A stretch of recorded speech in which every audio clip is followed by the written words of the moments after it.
Hello, hello, my friends. It's always exciting to be with you. I'm in the car. I love being in the car. Welcome, welcome. I'm not in the Sunshine Study, long and elaborate tale, but it's lovely to be out and it's lovely to be in the car. I hope you're safe and well. If you're just joining us, Leslie Guy, hello, my treasure. It's lovely to see you. Welcome. I'm in the car. Can you tell? It's wonderful to be with you. I hope you're safe and well, contented and cared for. How are your puppies? We have made some progress with Christy, which has been enormously hard won. But I think we're getting there. Every time I think we're making progress, she does something horrendously bad and we go 3 steps back. But we're slightly getting there. I can make her sit now to put the harness on, whereas before she'd just run like crazy fool. We sorted out the food. We've sorted out the toilet.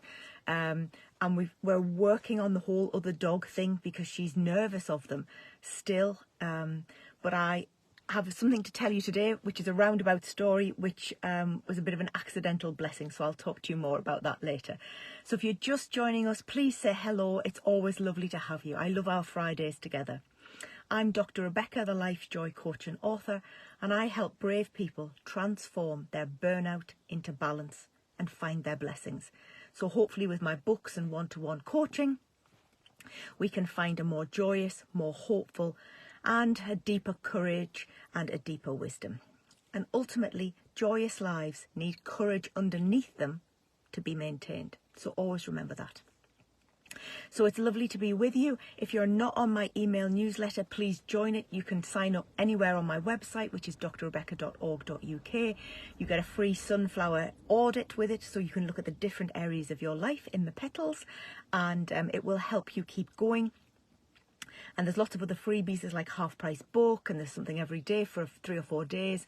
So it's worth signing up for a free email newsletter that comes every Sunday morning, hopefully with joy and help.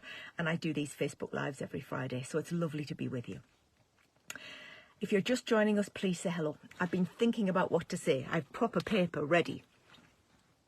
We've had an interesting week. We always have interesting weeks in life, don't we? But I have been editing my next book, and it's on its about 6th or 7th edit. You know, I am becoming very familiar with it now, and I'm about halfway through, and this is finessing it really now, and it'll go back to the editor and we'll ping pong a bit, Lucinda Reid, Cornerstone's PA, and refine it. But one of the sentences, I thought we'd start with today with one of the sentences I edited. Wendy, welcome. I'm in the car. It's gorgeous to have you. I hope you've had a lovely, looked like you had good photographs there. I'm just saying, Wendy, today I'm going to start with a quote from my next book that I've been editing this week, and I'll finish with a quote from it, because suddenly they seemed very appertain for today. They seemed very relevant and very helpful. So here's the sentence. The more you're able to cope in the world, the more luminous you can be, both for yourself and others. So when I said cope in the world, that's quite a loaded sentence, isn't it? Because that means, does that mean you're fit and well? Does it mean you're strong? Does it mean you can function? Does it mean you have no worries? Well, the thing I spend most of my time with my one-to-one clients doing is finding coping strategies for demanding situations. And a coping strategy isn't a whitewash that makes everything all right. What it does is it helps you to stand up in the storm, but it also helps you to rest when you know when you need to say no when you need to say, yes, this is wonderful, yes, please, I'd love to do it, or to be able to caveat that some way so that you can manage to do it.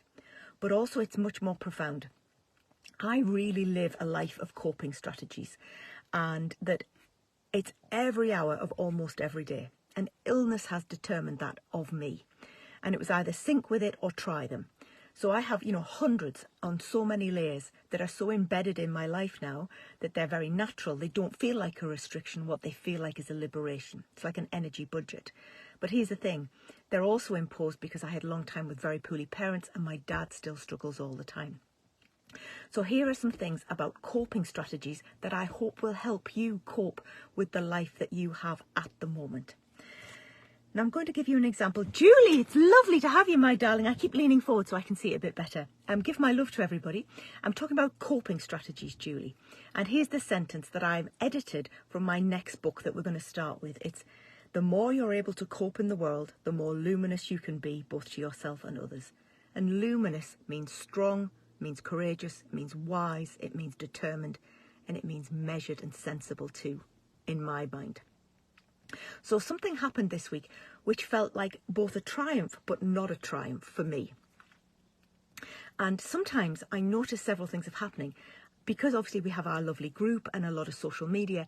Is a lot of people think that in some ways that's all that my life is, and that it's all fine because I'm finding so many positive things to put up. That is the tip of the iceberg. There's so much going on that the world doesn't see, and often some of that is very difficult, but that all of that is being managed with the coping strategy above. So this week, something wonderful happened. Was my friend was running a walk, and I wanted desperately to go and support her. But the walk was in the morning, which is always difficult for my physicality, and the walk was probably have some hills in it, and it was probably long. But it was such a desire in me to go that and Kev was off this week, and you know, it's so rare that we have those chances. I didn't have clients that morning. We could do it. So I said to Kev, look, let's just go, and then if I get like halfway and I need to come back, we'll measure it then. And I'd asked my wonderful friend about how it would be, and it seemed manageable. And then by the time we got to the meeting point, I could feel my legs start to tremble a bit, and there's a certain gauge. People with fatigue conditions will tell you about how their physical body feels when they know they're on the push, as we call it. And I knew the actual walk to the meeting place was almost more than enough for a morning time for me. But I sort of pushed it down. I thought, no, keep calm, you're fine. I've done hundreds of funerals when I felt just like that and nobody ever knew. It'll be all right. So there's a kind of a balance between pushing through and being sensible, which is a very tricky judgment. So then we got there, we had a bit of stand up and chat. And then, it took all of my nerve to say, I can't quite keep up with you all, but I'll do what I can.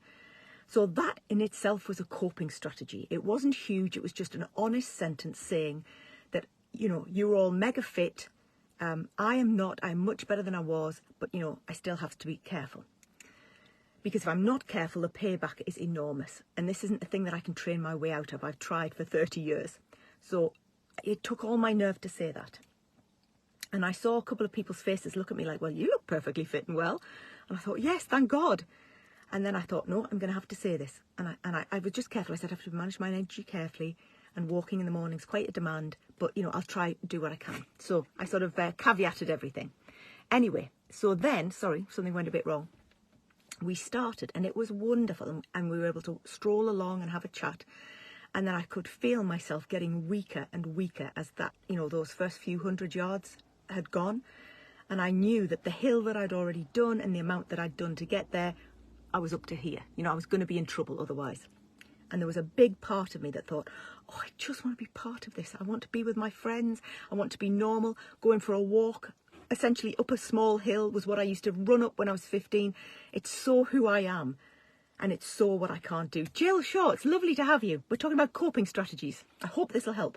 So I was trying to go for a walk with my friends in the morning, which is a hard thing for my heart rate particularly, because as well as ME, I have a thing called POTS. So standing and walking in the morning is more demanding for me. So anyway, so we got to the point where I said to them, look, we'll hang back. You just go all of your own pace. So we were already right at the back. And the dog was going mental. And Kev, who used to be a fell runner and run marathons all the time, obviously was coming with Grandma Beck very gently and very kindly. And then finally, I just have enough nerve to say to him, my husband of 18 years, I am not well enough to go any further. And if I do, I will be in trouble. And it was the worst of concessions, and it's such a small thing, but I needed to have enough of a coping strategy and enough common sense to defend myself from my own inner drive, if that makes sense, the push. Power through, never a good thing. It is a good thing in emergencies, and sometimes you've got to do it, but it's not a good thing on a Wednesday morning walk. So here's the interesting point, was that took all of my gumption to do, because the last thing I ever want to say is I'm not well enough to do this, or it's too difficult. Is I can nearly always find a way to do the difficult thing. So we got to the point where we were meeting some other people on the walk. And suddenly I just thought, I'm done. My heart rate was all over the place. My legs were disappearing under me, and I knew there'd be a payback. Anyway, we got there and it was wonderful. And I had to, again, come out and say to people, I need to go back now. That was a coping strategy because I just spoke the facts. Was it comfortable? No. Was it a bit humiliating? It was, because I just wanted to be like everybody else. Then Kev said, no, we'll go back, come on. Now, Kev could have run up the rest of that hill with those people. And bless him, he chose to stay with me. And I was like, go, it's fine. And the dog was exhausted by this point, so she just wanted to go home. She was like, Mummy, what are you doing? I need to sleep. So we gently sat down for a bit, and then we had a very slow walk back. And I thought I'd done really quite well. And then by the time we got home, the afternoon was completely written off. And I never talk about this stuff. So this is a coping strategy to validate the people who are struggling now and think that it's all gloss and sunshine. So I knew by about 1:30, 2 o'clock, I was getting really unwell. And I was doing a really good impression to Dad on the phone. Oh, no, it was fine. Didn't walk too far at all. You know, I could have won an Oscar. And then the whole of the afternoon, I was just getting worse and worse and worse. And then really it's taken me until today to recalibrate and get myself back on an even keel. You know, I went to bed super early. I couldn't eat very much. I couldn't stand the daylight. You know, all of those very nasty ME gremlins were on my shoulders. But there were several important conclusions from this. Was that A, I did a bit, and a bit was valuable. B, I had enough nerve to say this isn't wise, because if I'd kept going, it would have been a month in bed. And I've done that for so many years and had so many nasty relapses because I couldn't speak up. The next point was, compared to the people who are bedridden, housebound, in wheelchairs, can't walk, can't go out, have all sorts of other restrictions in their life, what they would have given to have gone on a little bit of a walk. That really was something very profound. I kept telling myself this. And then I was thankful that I've recouped and I could come back to you today, and I've had a client, and, you know, the world did not end just because I had to slow down a bit. So here's the point. A coping strategy can sometimes be a sentence, and it sometimes needs to be sentences that you have already prepared and that you've practiced saying. And also that you say them with some level of assertion that it's not up for debate. So I didn't say, is it all right for me to have a rest? I didn't say, oh, I'm a bit tired. I didn't say tentative things. I knew I had to stop. Audrey Thompson, it's gorgeous to have you, my friend. I've got your wool in the background. I'm going to take that to my knitting friend with great joy. So by the end of that, I saw the goodness in the lesson, but it didn't mean the lesson was easy. And I think there's something very profound about that, because we're all learning all the time with it.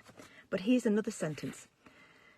I wrote, but you've come so far and 1,000 people would swap with you. And I remembered that. So a bit of a walk in the morning with a bit of a payback compared to being bedridden was enormous. So there's the deal. Do you remember the programme Deal or No Deal, where people decide whether or not they're going to take the offer? Well, in some ways, our lives are the deal or the no deal, aren't they? They're the deal of, you've got this set of circumstances. Do you want that? Or it's no deal. And I always think, Rachie, go to bed. You're going to love this. The deals we're offered in life are often imperfect, but they're so much better than other people's deals. And we've got to think about this. Well, you can have this, and this is going to be difficult, and this is missing. Would you take the deal? Now, you don't know what the alternative is. You just think the alternative is rosy perfect, and it probably isn't. So here's the thing. Is it deal or no deal? Would I have taken that deal to do a short walk, which was too hard for me, would have a big payback, but I saw my pals and I managed it? Well, I took that deal. But here's the thing. I didn't ruin myself trying to get a deal that I couldn't manage or sustain. So one of the things about having a coping strategy for anything you've got to do, Susan, it's gorgeous to be with you. Welcome, is that your coping strategies, you have to do the thinking first. And you may not need to ever do this, and if you don't need to, I think that's wonderful.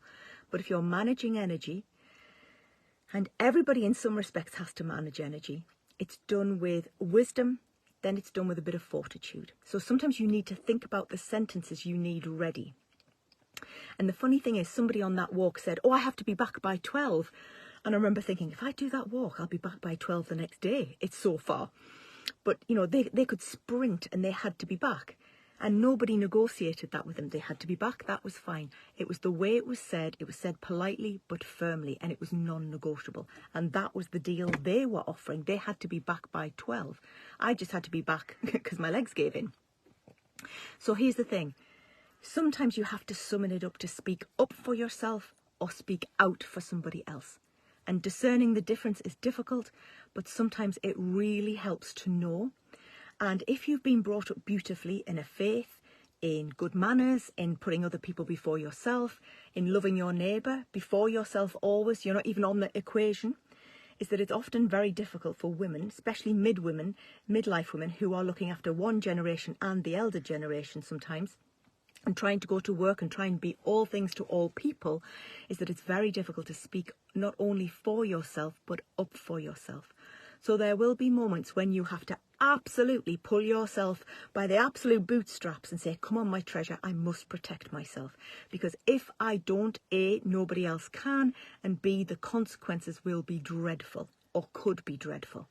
And when we speak up and out for ourselves just a little bit, it does 2 or 3 things. It gives permission to other people to do the same for themselves. And they suddenly think, oh, well, they managed it. Maybe I could. So it's setting the example. It's also teaching people around you that you can speak kindly but firmly and there be no rancour or nastiness. And that suddenly allows the level of debate to be raised. But also it takes a little bit of oomph in you, because your stomach often drops, doesn't it? When you say, I'm not able to do that at the moment. Thank you for asking me, but it would be wiser if I did this. Thank you for including me. So always start with a thank you rather than a but or a sorry or a invalidation of yourself. Start with a validation of their kindness. Thank you for listening. Thank you for understanding. Thank you for accommodating me. However, I need to do this. Or, however, can we do it like this? If you just have a basic set of sentences within you, it helps so much. Then you need to practice them. Practice them in the kitchen on your own, so that it's not the first time they've come out. And also, I have a set of standard sentences that I use now, and it's still not easy. I did not like saying, I have to go back now. And I didn't want to have to say, I have to go back because I feel really unwell and I don't want to tell you all. I didn't want to have to say those things because it was a concession. And I've spent my whole life trying to battle against the concessions imposed upon me. But suddenly somebody else piped up, I've got to be back for 12. So it gave them permission, I hope, but their being back for 12 gave me permission to sit on the bench by the pond. So have the sentences ready. But also, if you've got somebody who's doing a monologue and they're chasing you and you're getting nowhere, is remember that's not a discussion and it's not even a debate. Is you can interrupt that with just using their name. That's a very powerful strategy. So again, these are not practical coping strategies, they're mental coping strategies. So you just say, let's use Kevin's name. You say, if Kevin's having a long rant and I can't get a word in, which never happens, just to tell you people, I'll say, Kevin, I understand your point. You're saying this, this and this. Thank you. I agree with that. I need to add this. So you can just see putting somebody's name in is a punctuation mark in the communication. So I hope all of that helps. So if you've got your lines ready, you've rehearsed them, and they're comfortable, they're not nasty, you just get ready to defend yourself or say, can you include me with this? Can you not include me with this sometimes as well? But here's the point. If it makes it worse if you don't. So if you're uncomfortable doing it, you have to weigh up the deal of not doing it. And often there's that phrase, you must choose your battles carefully and wisely. But also, you must be prepared to be have that discomfort in the moment of not doing something, because doing something will have a different discomfort. So none of it's going to be easy or comfortable. But if you just do a little something politely and wisely, then you're making progress without doing damage either to yourself or other people. And the whole point is that relationships should be built and nourished and enriched by having you in them. And I read a sentence recently by one of our loveliest group members who said, I got landed with the job. And nobody should be landing anybody with jobs. That's not on. We need to look after you. And here's the whole point of communication for coping strategies, is that you've got to believe you're worthy of being defended. You are fearfully and wonderfully made, whatever state you're in, mentally, physically or spiritually. And as soon as you start to believe that you have that worth, quietly, I think you'll be less bullied, you'll be less pressed, you'll have better boundaries, and when you have better boundaries, you have better energy. When you have better energy, you have a better life. These things are compounding. And I don't just say them because I've read them or because I've experienced them. I have multiple times. It's that I've seen it hundreds and hundreds of times with clients. It's empirical. kind, wise boundaries make for better communication. Better communication makes for better relationships. Better relationships mean you are living as well as you can with the deal that's on your table at the moment. So you've got to believe you're worthy of defending. And here's the sentence also. It's not all right that you never ever get cross. It's not all right that you don't ever get irritated or frustrated. They are a set of emotions that are as valid as all the beautiful, joyous ones. You just need to know that you have a range to move through, and it's not all right that you have to keep the peace all the time. You can choose to keep the peace, but also you have to remember that it's all right to defend your own peace. So I hope all of that helps. I have no idea what time it is, and I can't see you because the light's gone all funny. Is that better? There you are. I hope I haven't driven you mad with the being in the phone. Rebecca Gale, my darling, it's lovely to see you. We're talking about coping strategies that are just easy sentences like, thank you for including me. I'm sorry I can't do it this time. You know, all of those things. Keeping it very short, very factual and very polite. These are powerhouse coping strategies that I see working time after time with clients and that help navigate us through the things we have to navigate, because almost all of us are navigating our stuff, our deals, our bits of imperfection in life and our big parts of imperfection. And we're trying to do it with as much grace and goodwill and sweet nature as possible. But to facilitate all of that goodness, we do need good boundaries and ability to defend ourselves. Pen, it's lovely to see you. Right, now I've got to remember some people to promote here. Rebecca Gale, go and look at her Rebecca's Bound Books and Rebecca's Bookshop. She is a talent beyond measure. Go and look at Pen Nye's art, because Pen is just ambidextrous, just astonishing artist. So it's lovely to have you all. If I haven't mentioned you or your cause, I'm going to try and scroll down and make sure I haven't forgotten anybody. But, oh, Julie Mafton, go and get some cakes from Julie. Julie Scrumptious, there you are. And everybody else, it's wonderful to be with you. You are my superstars. So I hope that helps. I hope it gives you just a little bit of foundations that when your knees wobble a bit in difficult situations, that it's perfectly all right for you to defend yourself. You don't have to be nasty. You don't have to be unpleasant. You just need to say, that's not acceptable. Please, can we look at this again? Or, I know you're a good person. We need some help with this. So if you think about those sentences, I'm going to do a 10-sheet, top 10 tips of them that might be helpful for you later. So it's wonderful to be with you. I hope you're safe. I hope you're as comfortable and as well as you can be and navigating the things you have to navigate. And the more you do, the more cumulative that effect can be. Think about compound interest. There is compound interest in your soul being strong. So I wish you great luck in that, my friends. So take care. God bless. Be safe. Have a happy weekend and enjoy the bank holiday. Bye, my friends.